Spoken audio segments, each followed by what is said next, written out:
a nice breakfast, simple but substantial.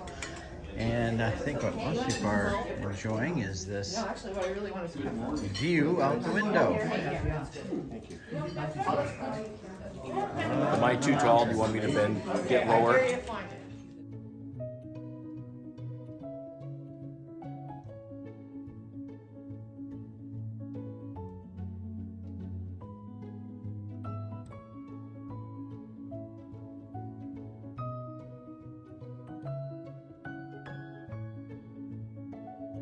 Steve Ray, fearless leader here. We're on our way to Mass at Lanciano with the Eucharistic miracle. Oh, I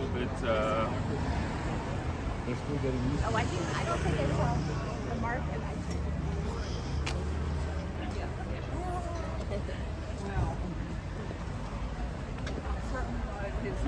Good morning. Good morning. Morning. Good morning. Good morning. They would bring it down a little bit. Stop. Morning. Good morning.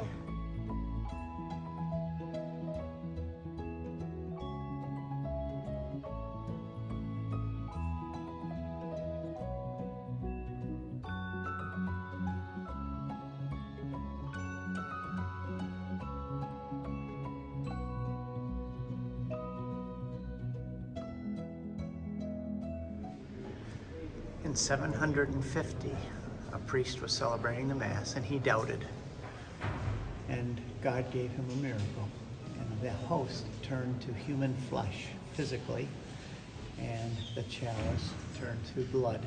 There are now 5 blood clots or globules. I'm not sure of the medical term, but they are authentic human heart muscle and human blood, tested many times by scientists and biologists and doctors.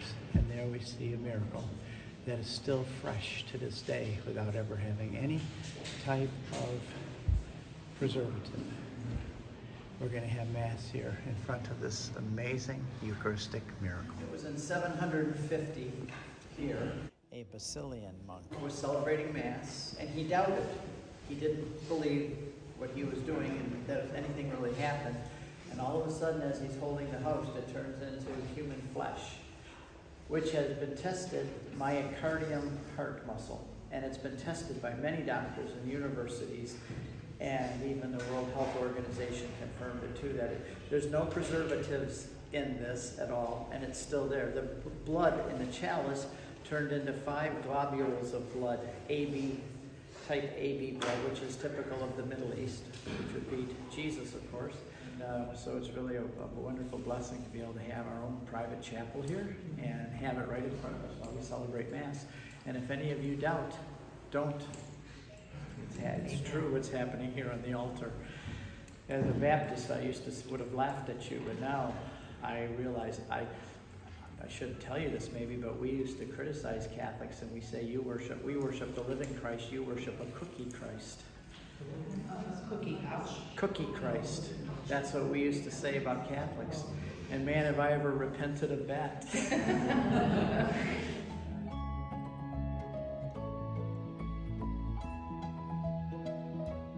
But the truth is this, friends, that the Eucharist is the greatest gift from God. We've come to know that this is a sharing in the life of the second person of the Blessed Trinity, the incarnate Word, our Savior. Back in the 1960s, long before I was born, it was described as the source and summit of our faith. He said, if you do not want to spend time with Christ in this world, what makes you think you'll want to spend it with him in the next? Yeah.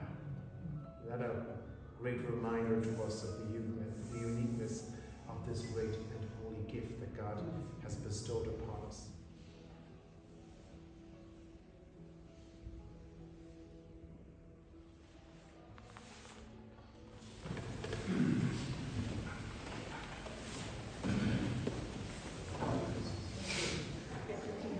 There's a museum here in Lanciano where it gives all the medical data from doctors and scientists proving the reality of this miracle. And it's quite impressive.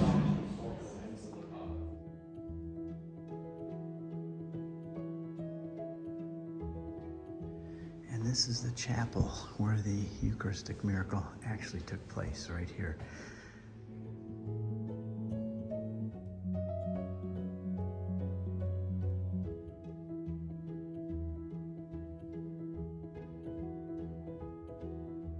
And the Eucharist was a big deal for us. And I realized early on that it was a very important decision, because if it, in our tradition, it was grape juice and crackers. And if it was just grape juice and crackers and you Catholics were bowing down and worshiping it, then you were definitely, and we considered that you were definitely, idolaters and stupid. Who bows down and worships a piece of bread? And we as Protestants said it is not that. It is just a meal that we're been told to do. There's nothing happens, nothing changes. It's just something that we remember by. If you look at the map of Italy, you have this kind of little peninsula sticking out into the Adriatic Sea, and that peninsula is called Gargano, and that's what it is. That's what it looks like. It's all kind of elevated compared to the rest of the valley. So both Monte Sant'Angelo, where we're headed now, and San Giovanni Rotundo, where we're staying, and when all the Patagio places are up on that plateau.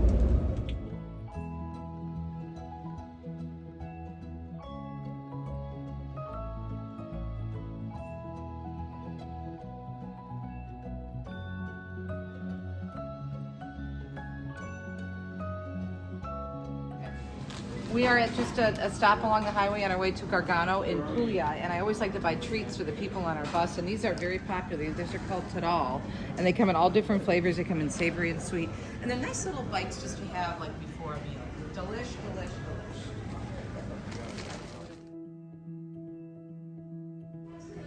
delish. The ubiquitous coffee machines everywhere. Cappuccino takeaway. Thank you. Hail Mary, full of grace, the Lord is with thee. Blessed art thou among women, and blessed is the fruit of thy womb, Jesus. Holy Mary, Mother of God, pray for us sinners, now and at the hour of our death. Amen. Glory be to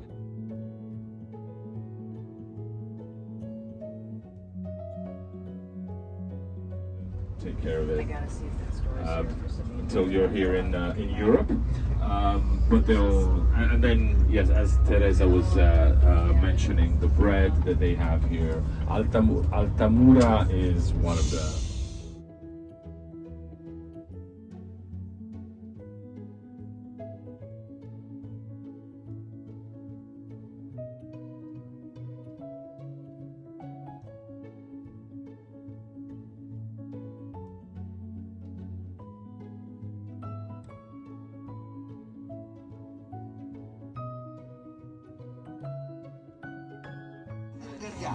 Menta e limoncino, vino alle mandorle, crema di mandorle, crema di nocciole, liquore all'arancia, crema al sopretto.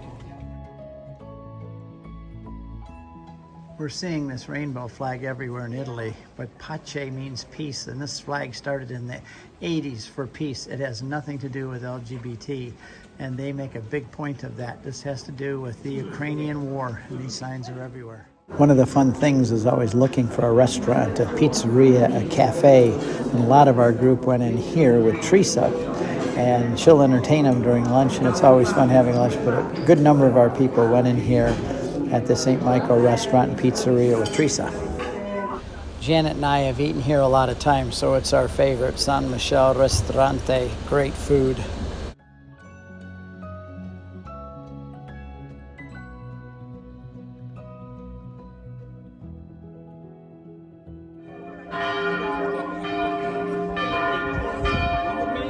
It's a long way down the stairs, but it's worth it. And we arrived for the Divine Mercy and Eucharistic Adoration. What a blessed time for everyone. We're in the cave of St. Michael. In the 400s, he appeared here several times. It's the oldest shrine in the Western world, visited by millions of pilgrims. This church has never been consecrated because St. Michael said he would consecrate it himself.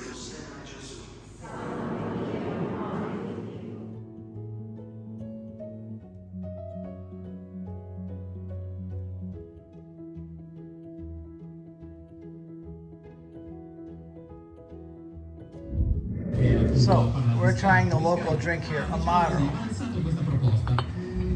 That's it right there.